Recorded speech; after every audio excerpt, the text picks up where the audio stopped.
이 사연은 경기도 용인 지역에 사는 한 가사도우미의 실화를 각색하였습니다. 오늘도 창문을 닦는다. 물기 하나 남지 않게, 먼지 한 톨 묻지 않게. 혜진의 손길은 창문을 쓸고 지나가며 반짝이는 흔적을 남긴다. 70세의 이태석 회장이 평소 앉아있는 소파에서 바라보는 창문이니 더욱 신경 써서 닦아야 한다는 것을 알고 있습니다. 58년을 살아오며 혜진은 늘 누군가의 집을 깨끗하게 만드는 일을 해왔죠. 그것이 그녀의 삶이었고 그녀가 할 수 있는 전부였습니다. 혜진, 오늘 서재도 좀 정리해. 아침 식사를 마친 이태석 회장이 신문을 보며 무심히 던진 말에 혜진은 고개를 숙여 인사했습니다. 네, 회장님. 깨끗하게 정리하겠습니다. 태성그룹의 창업자이자 백만장자인 이태석 회장의 저택에서 일한 지도 어느덧 10년이 되어갑니다. 넓은 저택의 모든 구석구석을 혜진은 자신의 손바닥처럼 알고 있었죠. 하지만 서재만큼은 조금 달랐습니다. 특히 그 오래된 책상은 더욱 그랬어요. 이 책상은 절대 열지 마. 그냥 겉만 닦아. 처음 일을 시작했을 때부터 이태석 회장이 누누이 강조했던 말입니다. 혜진은 한 번도 그 지시를 어긴 적이 없었어요. 궁금하지 않았던 것은 아니지만 일자리를 잃을 위험을 감수할 만큼 대담하지는 않았으니까요. 서재로 들어선 혜진은 조심스럽게 창문을 열었습니다. 5월의 싱그러운 바람이 먼지 가득한 실내로 스며들었어요. 책장을 정리하고 책상을 닦고 바닥을 쓸었습니다. 마지막으로 그 오래된 책상 앞에 섰을 때 혜진의 손이 잠시 멈췄습니다. 낡은 호두나무 책상은 세월의 흔적이 고스란히 배어 있었어요. 조심스럽게 표면을 닦으며 혜진은 문득 어린 시절을 떠올렸습니다. 고아원에서 보냈던 쓸쓸한 날들, 그리고 작은 책꽂이에 꽂혀있던 낡은 동화책. 그 책 사이에서 우연히 발견했던 편지 조각이 생각났어요. 내 소중한 별. 언젠가 우리는. 편지의 나머지 부분은 찢겨져 있었습니다. 누구의 편지였을까요? 혜진은 한숨을 내쉬었습니다. 58년을 살아오면서 자신의 부모에 대해 알아낸 것은 아무것도 없었어요. 그저 고아원 앞에 놓여있던 갓난아기였다는 사실뿐이었죠. 내가 다른 삶을 살았다면. 중얼거리다 혜진은 고개를 저었습니다. 그런 생각은 이미 오래전에 접어두기로 했으니까요. 현실은 이렇게 다른 사람의 집을 청소하며 하루하루를 버티는 것이었습니다. 혜진, 내일 일본으로 출장 간다. 저녁 식사를 준비하던 혜진에게 이태석 회장이 다가와 말했습니다. 평소보다 목소리가 더 단호했어요. 3일간 집을 비울 테니 서재를 특히 신경 써. 혜진은 고개를 끄덕였습니다. 이태석 회장이 자리를 비울 때마다 그는 항상 서재를 강조했죠. 그만큼 소중한 공간이라는 것을 혜진도 알고 있었습니다. 식사 준비 다 됐습니다. 응, 잘 먹겠다. 이태석 회장은 평소와 다름없이 식사를 마치고 서재로 향했습니다. 혜진은 설거지를 하며 창밖으로 보이는 정원을 바라보았어요. 이 호화로운 저택에서 살고 있지만 그녀에게는 그저 일터일 뿐이었습니다. 하지만 어쩐지 오늘은 마음이 조금 다른 것 같았어요. 불안한 예감이 그녀를 감싸고 있었죠. 다음 날 아침, 이태석 회장은 서둘러 집을 나섰습니다. 공항으로 향하는 차에 오르기 전 그는 다시 한번 혜진에게 당부했어요. 서재, 꼭 신경 써. 네, 회장님. 걱정 마세요. 혜진은 고개를 숙여 인사했습니다. 이태석 회장을 태운 차가 대문을 빠져나가고 저택은 다시 고요함에 잠겼어요. 혜진은 평소처럼 청소를 시작했습니다. 거실, 주방, 그리고 마지막으로 서재로 향했죠. 서재 문을 열자 어제와 같은 풍경이 펼쳐졌습니다. 하지만 오늘은 뭔가 달랐어요. 책상 위에 놓인 작은 열쇠가 눈에 들어왔습니다. 혜진은 그 자리에 얼어붙었어요. 10년간 한 번도 보지 못했던 열쇠였습니다. 이건 혜진의 손이 저절로 열쇠를 향해 뻗어갔습니다. 마치 자석에 이끌리듯 그녀의 손가락이 작은 황동 열쇠를 감싸 쥐었어요. 이성은 멈추라고 소리쳤지만 마음 깊은 곳에서 올라오는 충동을 억누를 수 없었습니다. 한 번만, 그냥 확인만. 혜진은 열쇠를 책상 서랍의 작은 자물쇠에 가져갔습니다. 열쇠가 자물쇠에 맞닿는 순간 오랜 시간 닫혀있던 서랍이 작은 소리를 내며 열릴 준비를 했어요. 혜진의 손이 떨렸습니다. 10년간 한 번도 어기지 않았던 약속을 이제 깨려고 하는 것이었죠. 이러면 안 돼. 하지만 손은 이미 열쇠를 돌리고 있었습니다. 딸깍 작은 소리와 함께 서랍이 열렸어요. 혜진은 숨을 깊게 들이마셨습니다. 서랍 안에는 낡은 봉투 하나와 빛바랜 사진 한 장이 고이 놓여 있었죠. 조심스럽게 사진을 집어들었습니다. 오래된 사진 속에는 어린 소녀와 젊은 남성이 환하게 웃고 있었어요. 소녀는 5살 정도로 보였고 남성은 30대 초반쯤 되어 보였습니다. 그들은 놀이공원으로 보이는 곳에서 솜사탕을 들고 있었죠. 이 사람은 젊은 남성의 얼굴을 자세히 들여다보던 혜진은 숨을 멈췄습니다. 젊은 시절의 이태석 회장이었어요. 그렇다면 이 소녀는 누구일까요? 이태석 회장에게 딸이 있다는 이야기는 들은 적이 없었습니다. 그는 평생 독신으로 살아왔다고 알려져 있었죠. 혜진은 봉투를 열었습니다. 안에는 오래된 편지가 들어 있었어요. 내 딸, 미안하다. 아빠가 널 지키지 못해서. 글씨체는 분명 이태석 회장의 것이었습니다. 혜진은 편지를 끝까지 읽으려 했지만 그때 사진 속 소녀의 귀에 달린 작은 별 모양 귀걸이가 눈에 들어왔어요. 그 순간 혜진의 온몸이 얼어붙었습니다. 이건 어머니. 혜진에게는 어머니의 유일한 유품이 하나 있었습니다. 고아원에 버려질 때 그녀의 귀에 달려있던 작은 별 모양 귀걸이였어요. 고아원 원장님이 성인이 될 때까지 보관해 주셨고 혜진은 그 귀걸이를 평생 소중히 간직해왔습니다. 사진 속 소녀의 귀걸이와 혜진의 귀걸이는 완벽히 일치했어요. 같은 디자인, 같은 크기, 심지어 왼쪽 별 끝에 작은 흠집까지도 동일했습니다. 이건 우연일 리 없어. 혜진은 손이 떨려 사진을 내려놓았습니다. 머릿속이 복잡했어요. 이 소녀가 자신일 수도 있다는 생각이 스쳤지만 그것은 너무 황당한 상상이었죠. 어떻게 대기업 창업자의 딸이 고아가 될 수 있단 말입니까? 급하게 휴대전화로 사진과 편지를 찍었습니다. 증거를 남겨두어야 했어요. 그리고 서랍을 닫고 열쇠를 제자리에 돌려놓았죠. 마치 아무 일도 없었던 것처럼. 하지만 혜진의 가슴은 미친 듯이 뛰고 있었습니다. 이 비밀이 무엇을 의미하는지, 자신과 어떤 관련이 있는지 알 수 없었지만 뭔가 중요한 것을 발견했다는 직감이 들었어요. 그날 밤 혜진은 자신의 작은 방에서 사진을 다시 확인했습니다.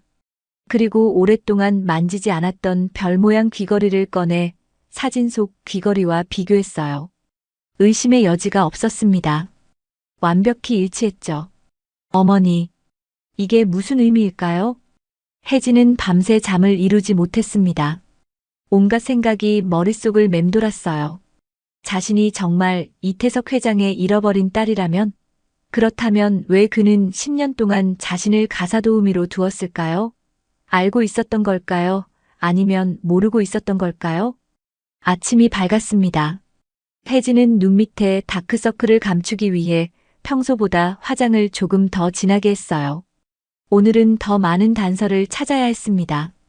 이태석 회장이 없는 이 기회를 놓칠 수 없었죠. 아침 식사를 준비하고 청소를 마친 후 혜진은 다시 서재로 향했습니다. 이번에는 책상뿐만 아니라 서재 전체를 샅샅이 살펴볼 생각이었어요. 책장 뒤에 숨겨진 작은 금고를 발견했을 때 혜진의 심장은 더 빠르게 뛰기 시작했습니다. 열쇠가 있어야 열 수 있을 텐데 어디에 있을까요? 혜진은 서재의 모든 구석을 뒤졌지만 금고 열쇠는 찾을 수 없었어요. 다시 책상으로 돌아와 더 자세히 살펴보던 중 혜진은 책상 안쪽에 작은 비밀 칸을 발견했습니다. 그곳에는 또 다른 편지가 숨겨져 있었어요. 내 딸을 찾을 때까지 이 비밀은 묻어야 한다. 편지의 필체는 이태석 회장의 것과 유사했습니다. 혜진이 편지를 자세히 읽으려는 순간 갑작스럽게 현관문이 열리는 소리가 들렸어요. 혜진, 어디 있어? 이태석 회장의 목소리였습니다. 혜진은 급하게 편지를 제자리에 넣고 책상을 정리했어요. 그리고 빠르게 걸레를 들고 책장을 닦는 척했습니다. 여기 있습니다, 회장님. 서재 청소 중이었어요. 이태석 회장이 서재 문을 열고 들어왔습니다. 그의 얼굴에는 의심의 그림자가 드리워져 있었어요. 비행기가 결항돼서 일찍 돌아왔어. 내 지시를 어겼나? 혜진의 등줄기로 식은땀이 흘러내렸습니다. 이태석 회장의 날카로운 눈빛이 그녀를 꿰뚫어 보는 것 같았어요. 거짓말을 해본 적 없는 혜진은 목소리가 떨렸습니다. 아닙니다, 회장님. 그저 먼지가 많아서 꼼꼼히 청소하고 있었을 뿐이에요. 이태석은 잠시 혜진의 얼굴을 살폈습니다. 평소보다 창백한 얼굴, 손에 쥔 걸레를 꽉 쥔 손가락. 그의 시선이 책상으로 향했어요. 열쇠는 분명 제자리에 있었지만 뭔가 달라 보였습니다. 그래, 나가봐. 이태석의 목소리는 평소보다 무거웠습니다. 혜진은 고개를 숙이고 서재를 나섰어요. 심장이 터질 것 같았습니다. 들켰을까요? 이태석 회장이 알아차렸을까요? 그날 저녁 식사 준비를 마친 혜진은 평소보다 일찍 자신의 방으로 돌아가려 했습니다. 하지만 이태석 회장이 그녀를 불렀어요. 혜진, 잠깐 이야기 좀 하지. 거실 소파에 앉은 이태석 회장의 얼굴은 어둡고 무거웠습니다. 혜진은 불안한 마음으로 그 앞에 섰어요. 네, 회장님. 책상에서 뭘 찾았지? 직설적인 질문에 혜진은 숨이 멎는 것 같았습니다. 어떻게 알았을까요? 어떤 흔적을 남겼던 걸까요? 혜진의 머릿속은 혼란스러웠어요. 아무것도요. 저는 그저 청소만 했습니다. 이태석의 시선이 혜진의 손목으로 향했습니다. 그녀가 무심코 만지작거리던 낡은 팔찌가 눈에 띄었어요. 그 팔찌, 어디서 났나? 혜진은 자신의 팔찌를 내려다보았습니다. 오래된 은팔찌에는 작은 별 모양 장식이 달려 있었어요. 귀걸이와 함께 고아원에서 받은 유일한 유품이었죠. 어머니의 유품이에요. 제가 고아원에 맡겨질 때 함께 있었던 거예요. 이태석의 얼굴이 순간 굳어졌습니다. 그의 눈에 깊은 슬픔의 그림자가 스쳐 지나갔어요. 30년 전 그가 첫사랑에게 선물했던 팔찌와 똑같았습니다. 가봐. 단 한마디만 남기고 이태석은 서재로 향했습니다. 혜진은 그 자리에 얼어붙어 있다가 천천히 자신의 방으로 돌아갔어요. 무언가 중요한 일이 일어나고 있다는 것을 느낄 수 있었습니다. 다음 날부터 이태석의 행동이 이상해졌습니다. 평소에는 혜진을 거의 눈여겨보지 않았지만 이제는 그녀의 모든 행동을 관찰하는 것 같았어요. 식사를 할 때도 청소를 할 때도 그의 시선이 혜진을 따라다녔습니다. 왜 자꾸 저를 보시는 걸까? 혜진은 불안했습니다. 자신이 무슨 잘못을 했나 생각해 보았지만 책상을 열어본 것 외에는 떠오르지 않았어요. 그것 때문에 해고될지도 모른다는 두려움이 그녀를 사로잡았습니다. 며칠 후 혜진이 거실을 청소하고 있을 때였습니다. 이태석이 전화 통화를 하며 지나갔어요. 응, DNA 검사 결과는 언제 나오지? 최대한 빨리 부탁해. 혜진은 귀를 기울였습니다. DNA 검사? 누구의 DNA를 검사하는 걸까요? 의문이 꼬리에 꼬리를 물었지만 더 자세한 내용은 들을 수 없었어요. 그날 밤 혜진은 용기를 내어 서재로 향했습니다. 이태석은 회의차 외출 중이었고 이번에는 확실히 단서를 찾아야 했어요. 책상 서랍을 다시 열어 편지를 꺼냈습니다. 이번에는 천천히 꼼꼼히 읽었죠. 내 딸 미안하다. 아빠가 널 지키지 못해서. 그날 백화점에서 잠시 눈을 뗀 사이에 내가 사라졌다. 30년이 지난 지금도 매일 널 찾고 있다. 내 별아, 어디에 있든 행복하길 바란다. 혜진의 눈에 눈물이 고였습니다. 내 별이라는 표현이 가슴을 울렸어요. 고아원에서 발견한 편지 조각의 문구와 일치했습니다. 내 소중한 별. 그때 책상 위에 놓인 사진첩이 눈에 들어왔습니다. 혜진은 조심스럽게 열었어요. 젊은 시절에 이태석과 아름다운 여성이 함께 찍힌 사진들이 가득했습니다. 여성의 미소가 어딘지 익숙했어요. 마지막 페이지에는 출산 직후로 보이는 사진이 있었습니다. 젊은 여성이 갓난아기를 안고 있었고 그 옆에 이태석이 행복한 미소를 짓고 있었어요. 사진 뒷면에는 날짜와 이름이 적혀 있었습니다. 1966년 4월 12일 우리의 별 이혜진 탄생. 혜진은 충격에 휩싸였습니다. 1966년 4월 12일은 그녀의 생일이었어요. 이혜진. 그녀의 이름. 모든 것이 맞아떨어졌습니다. 내가 정말 이태석 회장의 딸인가? 혼란스러운 마음으로 사진첩을 원래 자리에 돌려놓았습니다. 그리고 서재를 나서려는 순간 문이 열리고 이태석이 들어왔어요. 역시 그랬군. 이태석의 목소리는 차갑지 않았습니다. 오히려 깊은 슬픔과 후회가 묻어 있었어요. 혜진은 그 자리에 얼어붙었습니다.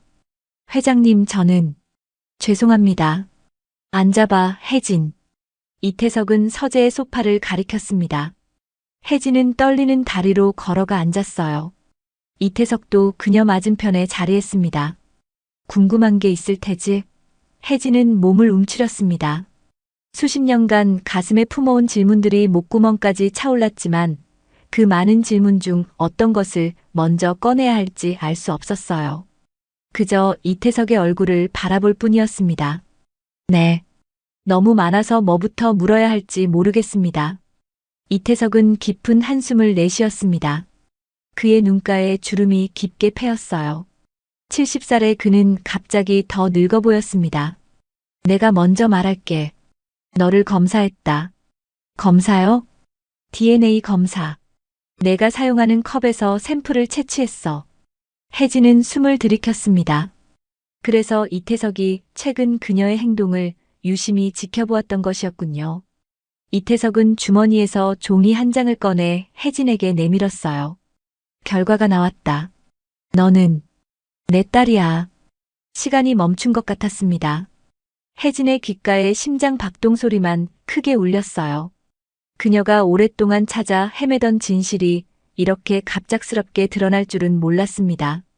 어떻게 그럴 수가 있죠? 저는 고아원에서 자랐어요. 버려진 아이였다고요. 이태석의 눈에 눈물이 고였습니다. 평생 냉철하고 차가운 모습만 보여왔던 그의 얼굴에 처음으로 감정의 균열이 생겼어요. 널 버린 게 아니야. 잃어버린 거야. 이태석은 천천히 과거를 이야기하기 시작했습니다. 1966년 그는 28살의 젊은 사업가였어요. 첫사랑 박미영과 결혼해 딸 혜진을 낳았습니다. 가족은 그의 전부였죠. 3년 후 1969년 가을이었어. 너를 데리고 백화점에 갔었지. 미영이는 아파서 집에 있었고. 이태석의 목소리가 떨렸습니다. 46년 전 그날의 기억은 아직도 생생했어요. 장난감 코너에서 내가 좋아하는 인형을 고르고 있었는데 잠시 점원과 이야기하느라 눈을 뗐어. 그리고 내가 사라졌어. 혜진은 숨을 멈췄습니다. 공포에 질린 아버지의 모습을 상상할 수 있었어요. 온 백화점을 뒤졌어. 경찰도 불렀고 모든 가능한 방법을 동원했지. 하지만 너는 그냥 사라졌어. 누군가 너를 데려간 거야. 이태석의 어깨가 흔들렸습니다. 오랫동안 억눌러온 슬픔이 그를 덮쳤어요. 미영이는 그 충격으로 병을 얻었어. 너를 잃은 슬픔을 이기지 못하고 이듬해 세상을 떠났지. 혜진의 눈에서 눈물이 흘러내렸습니다. 태어나서 한 번도 만나보지 못한 어머니에 대한 슬픔이 가슴을 찔렀어요. 그 후로 나는 널 찾는 데 모든 것을 걸었어. 사업도 부도 모두 널 찾기 위한 수단이었지. 더 많은 자원과 인맥을 가지면 언젠가 널 찾을 수 있을 거라 생각했으니까. 이태석은 주머니에서 작은 사진 한 장을 꺼냈습니다. 아름다운 여성이 갓난아기를 안고 있는 사진이었어요. 내 어머니야. 너를 얼마나 사랑했는지 모른다.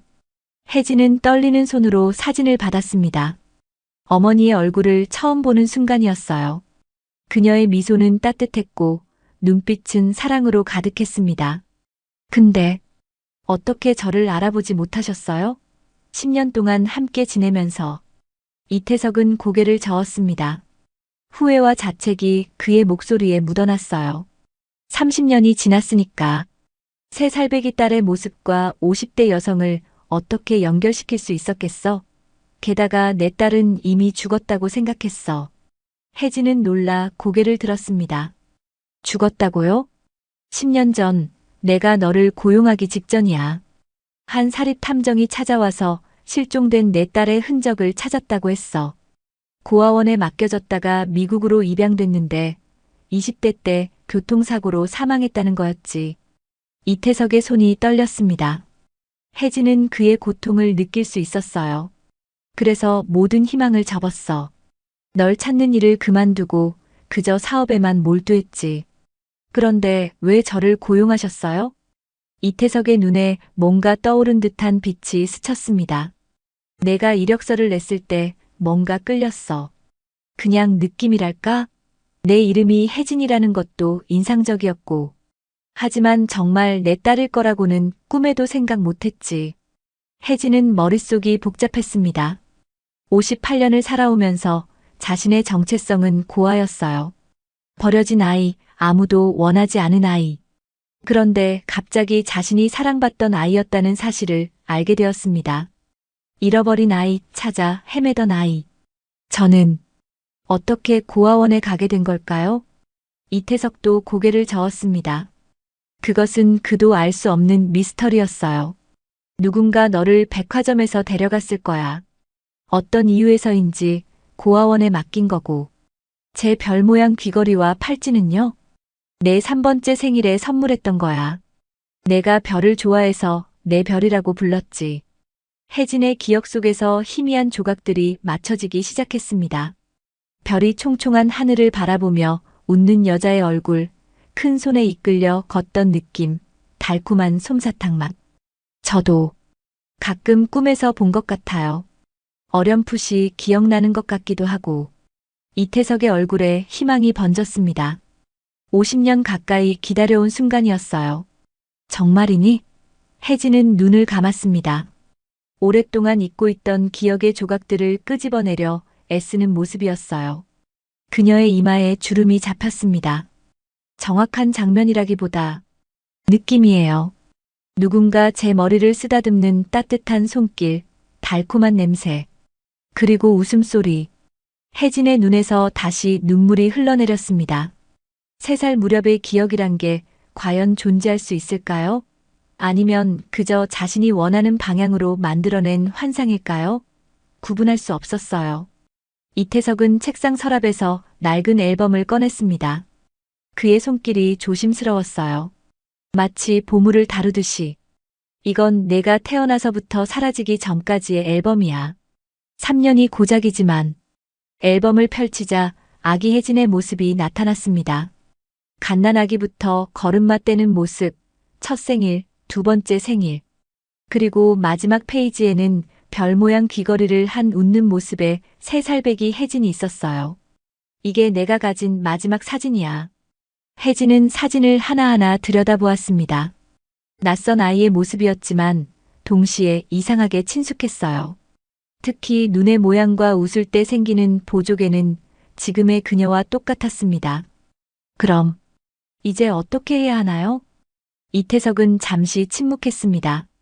50년 가까이 딸을 찾는 꿈만 꾸었지 정작 찾은 후에 무엇을 해야 할지는 생각해 본 적이 없었어요. 너의 선택이야. 내가 뭐라고 강요할 수는 없어. 혜진은 혼란스러웠습니다. 58년을 살아오면서 자신의 정체성을 완전히 바꿀 수 있을까요? 가사도우미에서 대기업 회장의 딸로. 그건 마치 동화 속 이야기 같았어요. 시간이 필요해요. 이 모든 걸 받아들이려면. 이태석은 이해한다는 듯 고개를 끄덕였습니다. 그의 눈에는 비록 실망감이 스쳤지만 인내심을 갖고 기다릴 준비가 되어 있었어요. 당연하지. 내가 원하는 만큼 시간을 가져. 그날 밤 혜진은 자신의 작은 방에서 꿈도 이루지 못했습니다.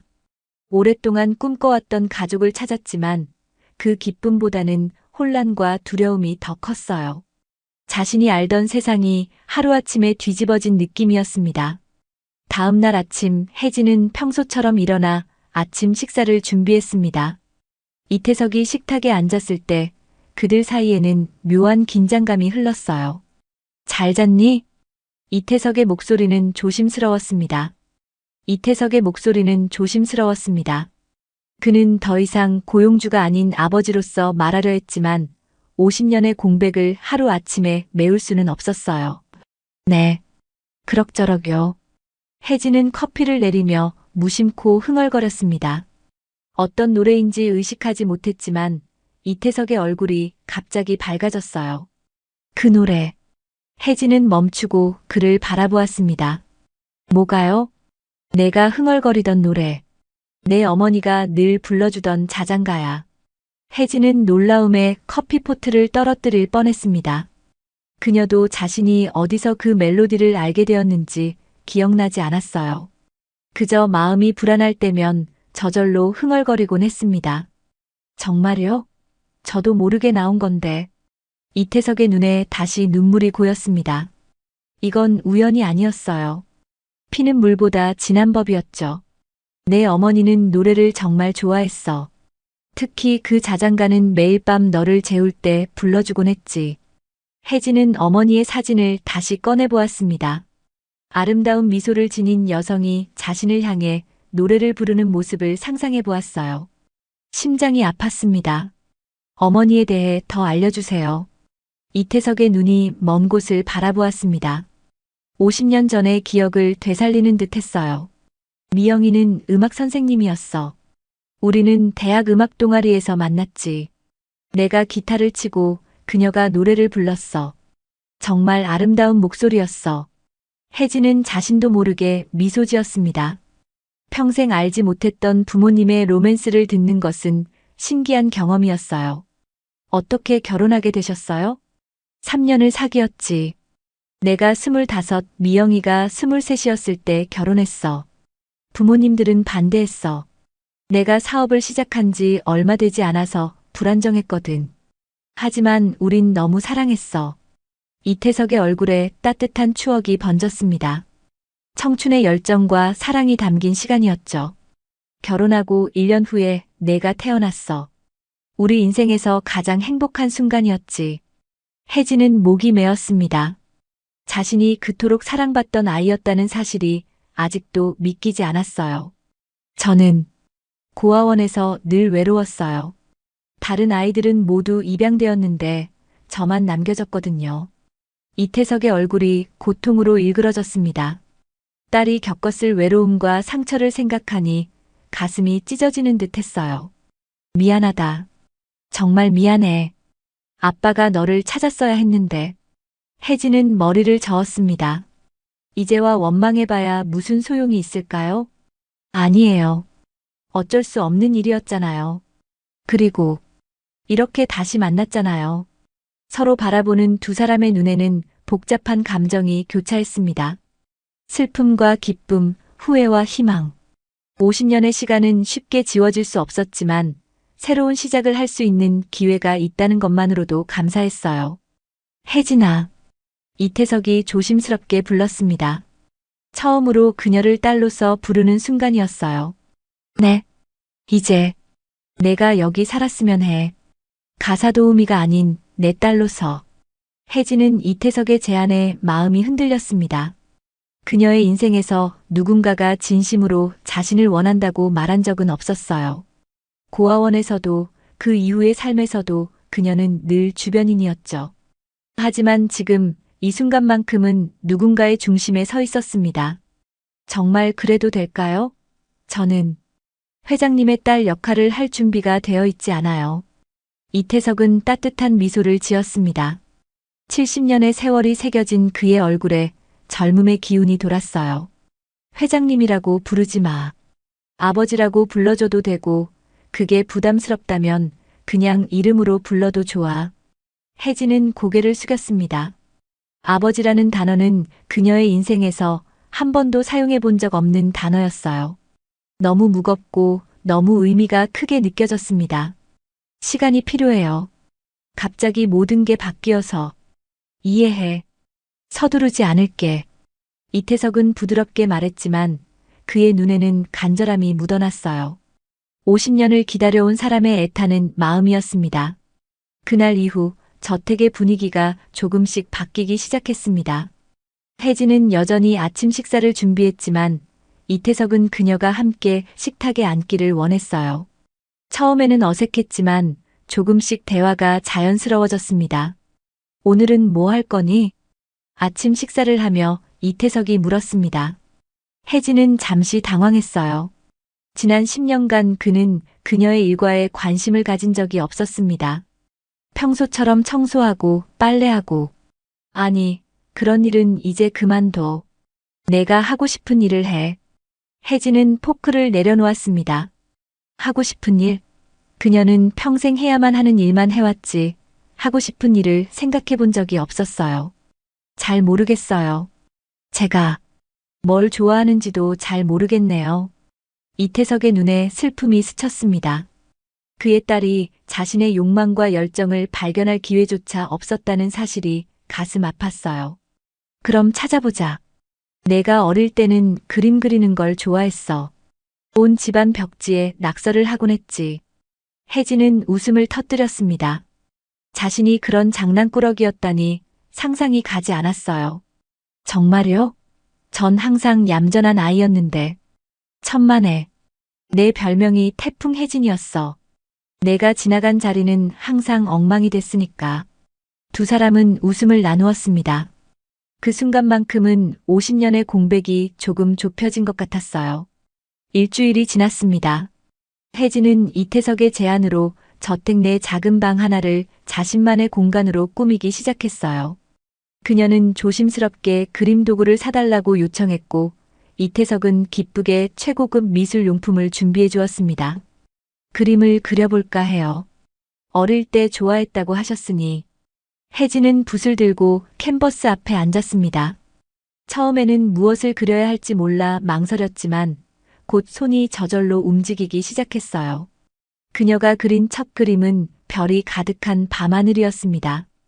이태석은 그림을 보고 놀랐어요. 정확히 내 어머니가 좋아하던 풍경이야. 우리가 데이트할 때 자주 별을 보러 가곤 했지. 혜진은 붓을 내려놓았습니다. 자신도 모르게 그린 그림이 어머니의 취향과 일치한다는 사실이 신기했어요. 정말 피는 물보다 진한가 봐요. 그날 저녁, 이태석은 저택의 넓은 다이닝룸에 특별한 저녁 식사를 준비했습니다. 평소에는 사용하지 않던 공간이었어요. 58개의 촛불이 테이블 위에 놓여 있었습니다. 이게 다 뭐예요? 혜진이 놀라서 물었습니다. 이태석은 수줍은 미소를 지었어요. 오늘이 내 생일이잖아. 내가 태어난 지 58년이 됐어. 혜진은 감동의 말을 잇지 못했습니다. 고아원에서는 그녀가 발견된 날을 생일로 정했기 때문에 오늘이 진짜 생일인지 몰랐어요. 어떻게 아셨어요? 아빠니까. 이태석의 단순한 대답에 혜진의 눈에 눈물이 고였습니다. 그는 58년 동안 매년 이날이 되면 혼자서 딸의 생일을 기념했던 것이었어요. 식사를 마친 후 이태석은 작은 상자를 꺼냈습니다. 오래된 보석함이었어요. 이건 내 어머니의 것이었어. 내가 가졌으면 해. 혜진은 떨리는 손으로 상자를 열었습니다. 안에는 아름다운 진주 목걸이가 들어있었어요. 너무 예뻐요. 내 어머니가 결혼식 날 했던 거야. 언젠가 내가 결혼할 때 물려주고 싶었다고 했었지. 혜진은 목걸이를 꺼내 빛에 비춰보았습니다. 단순하지만 우아한 진주 목걸이는 세월의 흐름에도 변함없이 아름다웠어요. 혜진아. 이태석이 조심스럽게 불렀습니다. 네. 이제 정식으로 내 딸로 살아줄래?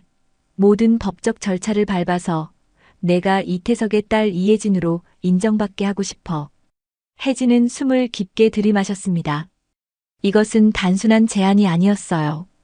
그녀의 정체성을 완전히 바꾸는 결정이었습니다. 가사도우미에서 재벌가의 딸로, 평범한 삶에서 전혀 다른 세계로. 두려워요. 제가 그런 세계에 어울릴지 모르겠어요. 이태석은 딸의 손을 부드럽게 잡았습니다. 넌 원래 그 세계에 태어났어. 그리고 내가 어떤 선택을 하든 난 내 곁에 있을 거야. 밤하늘에 별이 총총 빛나고 있었습니다.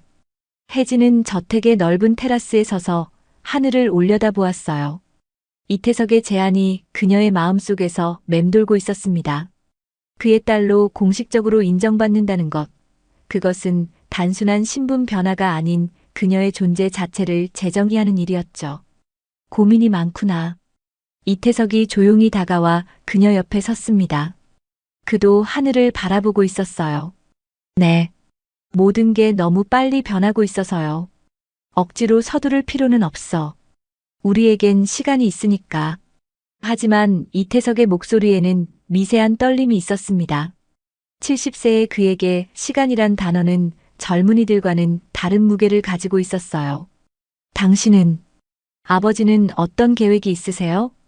혜진은 처음으로 아버지라는 단어를 사용했습니다. 입 밖으로 나오는 순간 그 단어가 얼마나 무겁고 의미 있는지 실감했어요. 이태석의 눈이 반짝였습니다. 계획? 글쎄, 사실 난 모든 계획을 너를 찾는 데 썼어. 이제는 그저 남은 시간 동안 내 곁에 있고 싶을 뿐이야. 혜진은 가슴이 찡해졌습니다. 이태석은 50년을 오직 그녀를 찾기 위해 살았던 것이었어요. 그의 인생은 그녀를 잃은 순간 멈춰 있었습니다. 그런데 회사는요? 태성그룹은 누가 물려받게 되나요?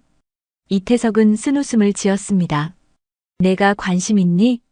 아니요, 그런 뜻이 아니라. 알아. 걱정 마. 사실 나는 회사를 물려줄 사람이 없어서 고민이었어. 조카들은 있지만 내 경영 철학을 이해하지 못하거든. 혜진은 순간 죄책감을 느꼈습니다. 자신이 나타나지 않았다면 이태석은 평생 혼자 살다가 재산을 조카들에게 나눠주고 떠났을 것이었어요. 저는 사업에 대해 아무것도 모르지만 내가 직접 경영할 필요는 없어. 다만 내 철학을 이어갈 사람들을 찾아주면 돼. 내가 원한다면 말이야. 혜진은 고개를 끄덕였습니다. 그것은 그녀가 할 수 있는 일이었어요. 그녀는 사업가는 아니었지만 좋은 사람을 알아보는 눈은 있었습니다. 시간을 좀 주세요. 천천히 배워볼게요. 이태석의 얼굴에 기쁨이 번졌습니다. 그것은 딸이 미래를 함께하겠다는 약속이나 다름없었어요. 다음 날 이태석은 혜진을 회사로 데려갔습니다. 태성그룹의 본사는 서울 강남의 고층 빌딩에 자리 잡고 있었어요. 임원들은 이태석이 낯선 여성을 데리고 나타나자 놀란 표정을 감추지 못했습니다. 여러분, 소개할 사람이 있습니다. 회의실에 모인 임원들 앞에서 이태석은 의미심장한 목소리로 말했어요. 이분은 이혜진 씨입니다. 내 딸이죠. 순간 회의실에 긴장감이 감돌았습니다. 태성그룹의 회장에게 딸이 있다는 사실은 누구도 알지 못했어요. 혜진은 불안한 마음으로 고개를 숙여 인사했습니다. 안녕하세요. 이혜진입니다. 이태석은 잃어버렸던 딸을 찾은 이야기를 간략하게 설명했습니다. 임원들의 얼굴에는 놀라움과 의심 그리고 경계심이 교차했어요. 혜진은 그들의 시선이 불편했지만 꿋꿋이 버텼습니다. 회의가 끝나고 사무실로 돌아온 이태석이 물었습니다. 어땠어? 많이 불편했지? 혜진은 솔직하게 답했어요. 네, 조금요. 다들 저를 의심하는 것 같았어요. 저 여자가 정말 회장님의 딸인가? 하고요. 이태석은 고개를 끄덕였습니다. 당연한 반응이야. 50년 동안 딸이 없던 사람이 갑자기 딸을 데리고 나타났으니. 하지만 DNA 검사 결과가 있고 법적 절차도 밟을 거야. 시간이 지나면 모두 받아들일 거야. 혜진은 그의 말에 위안을 얻었지만 여전히 불안했습니다. 사람들의 시선과 평가가 두려웠어요. 자신이 이태석의 재산을 노리는 사기꾼으로 오해받지는 않을까 걱정됐죠. 사람들이 저를 이해해 줄까요? 이태석은 딸의 어깨를 가볍게 두드렸습니다. 진실은 언제나 이긴다. 내가 내 딸이라는 건 의심할 여지가 없는 사실이니까.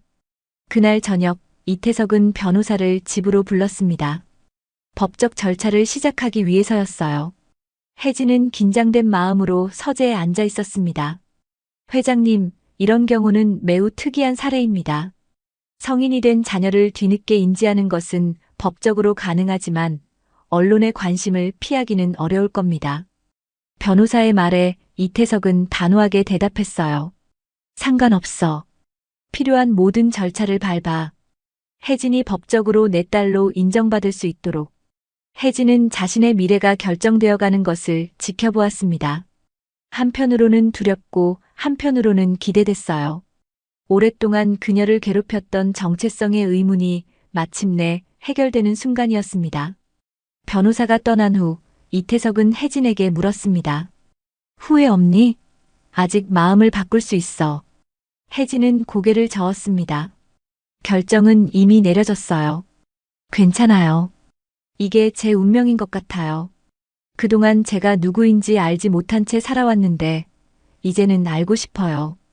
이태석의 눈에 눈물이 고였습니다. 그는 딸의 손을 꼭 잡았어요. 내 어머니가 너를 얼마나 사랑했는지 알았으면 해. 그녀는 내가 사라진 후 매일 울었어. 마지막 순간까지 내 이름을 불렀지. 혜진도 눈물을 참을 수 없었습니다. 한 번도 만나보지 못한 어머니에 대한 그리움이 가슴을 찔렀어요. 어머니의 무덤에 가보고 싶어요. 내일 데려갈게. 미영이는 용인 근처 작은 묘지에 있어. 내가 매주 찾아가는 곳이야. 이른 아침 안개가 자욱한 용인의 작은 묘지에 혜진과 이태석이 서 있었습니다. 소나무 그늘 아래 자리한 박미영의 묘비는 단정하고 아름다웠어요. 이태석은 매주 찾아와 관리했기 때문에 주변은 잡초 하나 없이 깨끗했습니다.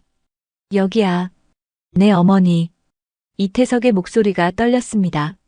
45년이 지났지만 그의 사랑은 여전했어요. 혜진은 어머니의 묘비 앞에 무릎을 꿇었습니다. 차가운 돌을 만지니 이상하게도 따뜻한 기운이 느껴지는 것 같았어요. 어머니, 저예요, 혜진이에요. 혜진의 목소리가 바람에 실려 흩어졌습니다. 눈물이 볼을 타고 흘러내렸어요. 많이 늦었지만 이제야 찾아왔어요. 오랫동안 어머니를 알지 못하고 살았는데 이제는 알게 되었어요. 이태석은 조용히 뒤에 서서 딸과 아내의 재회를 지켜보았습니다. 그의 눈에도 눈물이 고였어요. 어머니가 저를 많이 사랑하셨다고 들었어요. 저도 어머니를 사랑해요. 비록 직접 만나지는 못했지만.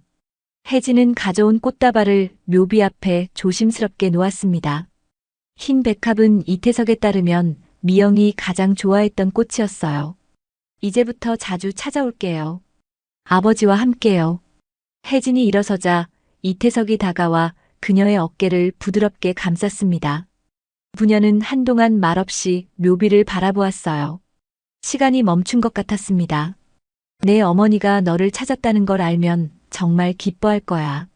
이태석의 말에 혜진은 고개를 끄덕였습니다. 마음 한구석에 자리했던 공허함이 조금씩 채워지는 기분이었어요. 돌아오는 차 안에서 이태석이 물었습니다. 다음 주에 기자회견을 열까 해. 내가 내 딸이라는 사실을 공식적으로 발표하는 거야. 괜찮겠니? 혜진은 창밖을 바라보며 잠시 생각에 잠겼습니다. 기자회견은 그녀의 삶을 완전히 바꿀 결정적인 순간이 될 것이었어요. 더 이상 돌이킬 수 없는 선을 넘는 것이었죠. 네, 괜찮아요. 이제 숨길 이유가 없으니까요. 이태석은 안도의 미소를 지었습니다. 그는 오랫동안 이 순간을 기다려왔어요. 고맙다, 혜진아. 일주일 후 태성그룹 본사 회의실은 기자들로 가득 찼습니다. 대한민국 최고 재벌 중 한 명인 이태석 회장이 중대 발표를 한다는 소식에 모든 언론사가 취재진을 보냈어요. 혜진은 긴장으로 손이 떨렸습니다. 이태석은 그녀의 손을 꼭 잡아주었어요. 괜찮아. 내가 있잖아. 그의 말에 혜진은 용기를 얻었습니다. 그녀는 심호흡을 하고 이태석과 함께 단상에 올랐어요. 여러분, 오늘 제가 여러분께 소개할 사람이 있습니다. 이태석의 목소리가 회의실에 울려 퍼졌습니다. 그의 눈에는 자부심과 기쁨이 가득했어요. 이분은 이혜진 씨입니다. 58년 전 백화점에서 잃어버렸던 제 딸입니다. 기자들 사이에서 놀라움의 탄성이 터져나왔습니다. 카메라 플래시가 쉴 새 없이 터졌어요. 혜진은 눈을 깜빡이며 긴장된 미소를 지었습니다. 이태석은 자세히 설명했습니다. 30년 전의 실종 사건, 끊임없는 수색, 그리고 기적 같은 재회. DNA 검사 결과도 공개했어요. 의심의 여지가 없었습니다. 혜진은 이태석의 친딸이었죠. 질문 시간이 되자 기자들의 손이 일제히 올라갔습니다. 혜진 씨, 정체를 알게 된 후 기분이 어떠신가요? 혜진은 마이크 앞에 서서 떨리는 목소리로 답했습니다. 아직도 꿈만 같습니다. 평생 고아로 살아왔는데 갑자기 가족을 찾게 될 줄은 몰랐어요. 행복하기도 하고 두렵기도 합니다. 회장님, 혜진 씨를 후계자로 생각하고 계신가요? 이태석은 부드럽게 웃었습니다. 혜진이는 이제 막 자신의 정체성을 찾은 상태입니다. 회사 경영에 대해서는 천천히 배워가면 될 것입니다. 중요한 것은 우리가 가족으로서 함께한다는 사실입니다. 기자회견이 끝나고 혜진과 이태석은 저택으로 돌아왔습니다. 둘 다 지쳤지만 마음은 가벼웠어요. 모든 것이 공개되었고 이제 새로운 시작을 할 수 있었습니다. 피곤하지? 쉬어. 이태석이 걱정스럽게 말했습니다. 혜진은 고개를 저었어요. 괜찮아요. 사실 지금은 뭔가 해보고 싶어요. 뭔데? 서재요. 이제는 그곳을 다른 공간으로 바꾸고 싶어요. 더 이상 비밀이 담긴 장소가 아니라 새로운 추억을 만들 수 있는 곳으로요. 이태석의 눈이 반짝였습니다. 그는 기쁘게 고개를 끄덕였어요. 좋은 생각이야. 어떻게 바꾸고 싶니? 작업실로 만들고 싶어요. 그림도 그리고 글도 써보고 싶어요. 어릴 적 이야기를 동화책으로 만들어 보고 싶거든요. 이태석은 감동한 표정으로 딸을 바라보았습니다. 그의 눈에 담긴 자랑스러움은 말로 표현할 수 없었어요. 그거 정말 좋은 생각이다. 내가 도와줄게. 몇 달 후 서재는 완전히 새로운 모습으로 바뀌었습니다. 무거운 책장과 오래된 책상 대신 밝은 조명과 넓은 작업 테이블, 그리고 캔버스와 물감이 가득한 공간이 되었어요. 혜진은 이곳에서 매일 몇 시간씩 그림을 그리고 이야기를 썼습니다. 그녀의 첫 번째 동화책 제목은 별을 찾아서였어요.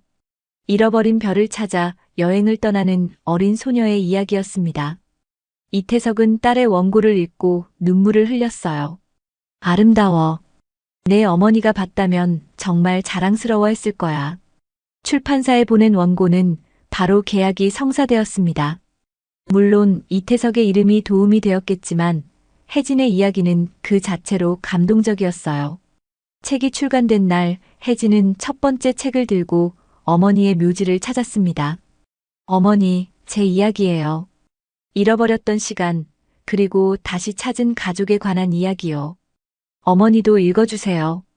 바람이 살랑거리며 혜진의 머리카락을 쓰다듬었습니다. 마치 어머니의 손길 같았어요. 1년 후 혜진은 태성그룹의 문화재단 이사장이 되었습니다. 그녀는 어린이 교육과 문화 지원에 열정을 쏟았어요. 특히 고아원 지원 사업은 그녀가 가장 심혈을 기울이는 프로젝트였습니다. 이태석은 딸의 성장을 지켜보며 미소 지었습니다. 그의 인생에서 가장 행복한 시간이었어요. 50년 동안의 기다림이 헛되지 않았음을 매일 확인할 수 있었습니다. 이제야 모든 게 제자리로 돌아왔어. 어느 저녁 테라스에서 별을 바라보며 이태석이 중얼거렸습니다. 혜진은 아버지의 손을 꼭 잡았어요. 네, 마침내 우리는 집으로 돌아왔어요. 별들이 밤하늘에서 반짝였습니다. 마치 혜진과 이태석의 새로운 시작을 축복하는 것처럼요. 잃어버렸던 시간은 돌아오지 않지만 그들에게는 아직 많은 이야기가 남아 있었습니다. 함께 쓰게 될 새로운 이야기가요.